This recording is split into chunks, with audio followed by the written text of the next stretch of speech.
All right, guys, what's going on? So this is that third video in the series on abortion that I've been talking about, right? If you haven't seen the other two, go ahead, pause this video right now, and go back and look at those. I'll leave the links in the description of this video for those, along with my Heavenly Roast coffee. This is not my brand of coffee. They don't sponsor this video again, but they could. So anyway, I saw this article on Yahoo. Again, it was a couple days ago. I'm just now getting to it. Right, on how to effectively argue about abortion rights with people who just don't get it. And I assume that they're talking about me. So, all right, let's take a look at this. Okay, right.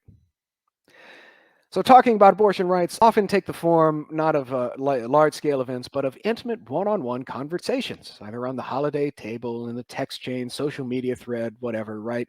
And I love the tips from rhetoric experts, right? So this has nothing to do with facts or logic or anything else, right? This is based just on rhetoric. This is trying to convince people that moms should be able to kill their children. All right. So first of all, I love this. Successful arguments about abortion rights starts with simple, irrefutable, unemotional framing. Right? I think I tried to do that with my basic argument against abortion. It was simple. I think it's irrefutable. It's unemotional to me. Now, but this is the kicker.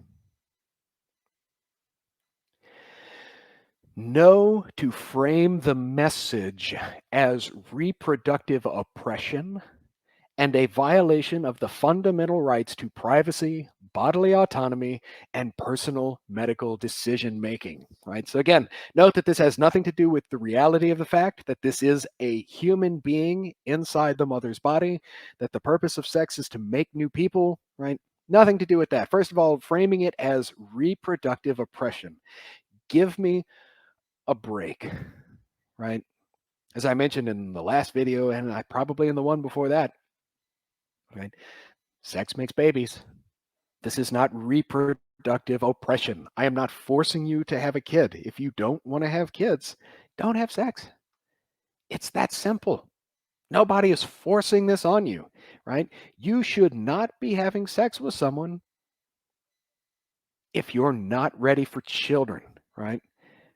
Children is, for lack of a better term, right? That's the risk you take with that particular activity, right? Sex makes babies. Right? If you don't want children, this is not an activity that you should be engaging in. No one is oppressing you. Okay? We should not be making you have sex. Okay? No one's making you have sex. Shouldn't be doing that. Right? But if you have sex and you do conceive, you do not get to decide to murder other people. Right? Now, violation of fundamental rights to privacy. This is an interesting one, right? So the reason that people try to make this fall under the framework of privacy is the fact that you get to decide with whom you want to have sex and with whom to conceive a child. That's your life. Obviously, your sexual life that's your sexual life, and it's your business. Your partner is your business, and your family in general is your business. However, the reason that this particular part, right, killing other people, does not fall under the auspice of privacy, right, is because of the nature of family and the sexual activity, right? The reason the state has a vested interest in looking after this is, as I've said before, I'll keep repeating, sex makes babies, right? Sex makes new citizens. That's why the state has a vested interest in regulating this, and you don't get to kill citizens of the state, right? This is why murder is wrong. And just because that other person is in the mother's body, it doesn't change that, right? Whether the person is outside the mother's body, inside the mother's body, murdering that person, still wrong, right? That's why the state has a vested interest in regulating this and making sure you don't kill other people, right? Again, bodily autonomy, that just follows from everything we've already said, right? You have the right to do with your body whatever you want, right? More or less.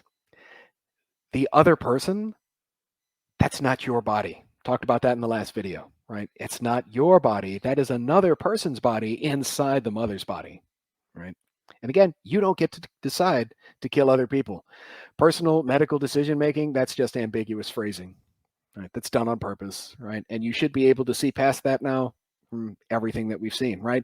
And so, all right, so stay focused on this fundamentally American right. No, this is about an extremist minority imposing their faith and personal views on the majority. So there it is, right? We covered that first. That's the first objection we looked at in the last video. This is not a religious issue. Stop bringing it up. You sound stupid.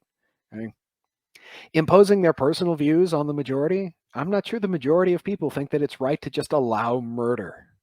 Right? Imagine what society would be like if killing other people was, that's just my private decision. You have nothing to say about that, right? If I want to kill someone else, that's my decision, right? And again, just because that other person is in the mother's body, that doesn't change. This is murder. You don't get to kill other people, right?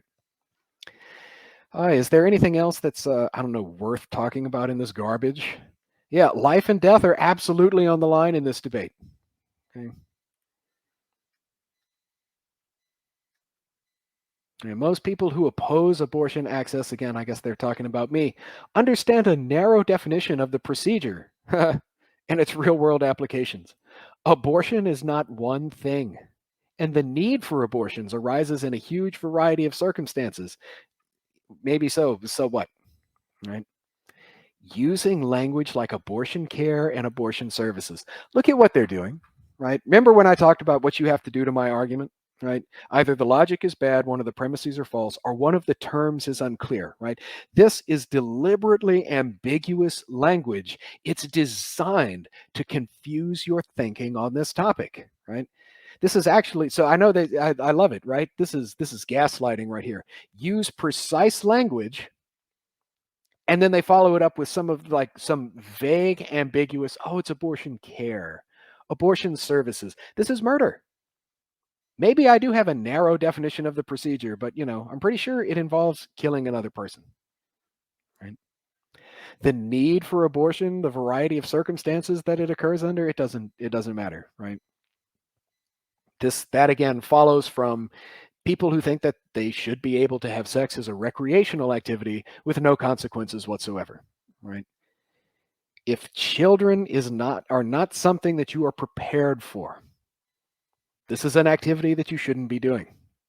Right? There are other ways to have intimacy. There are other ways to have pleasure. There are other ways to have fun with your partner, your spouse, whatever, right? You go ride a roller coaster.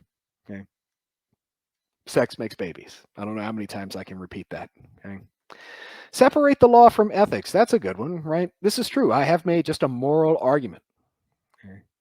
When you get into morality and ethics, though, you see that the law is meant to instantiate certain moral norms. They are correct. There is a distinction between what's legal and what's moral. Right? The law is not meant to outlaw everything that's immoral, but certainly the things that are immoral should be against the law. And like everybody that's written on this ever, the one example they all go to is murder. Right? Murder is immoral and ought to be against the law because it destabilizes political communities. And if mothers can kill their children, that destabilizes families, and unstable families destabilize the political community. Right? Don't try to change their minds. Whatever. Okay. Face-to-face dialogue. Yeah. Building trust. This is true, right? Maybe we should have better conversations about this, and that's fine. I'm willing to have conversations about this. I am not willing to tolerate idiocy and stupid arguments. That's what this has been about the whole time, right? There is just, as far as I can tell, there is not a legitimate argument for mothers killing their children aside from the fact that you think you should be able to have sex with no consequences whatsoever, right? That's all this is about. All right. I think that's enough. All right. You guys have a great day. Good seeing you. I guess I have to get back to work now. See you next time on Friday Night Philosophy. Hopefully, we'll have all the group back together. We've been off for a long time, so we should have lots to talk about. All right. See you guys next time.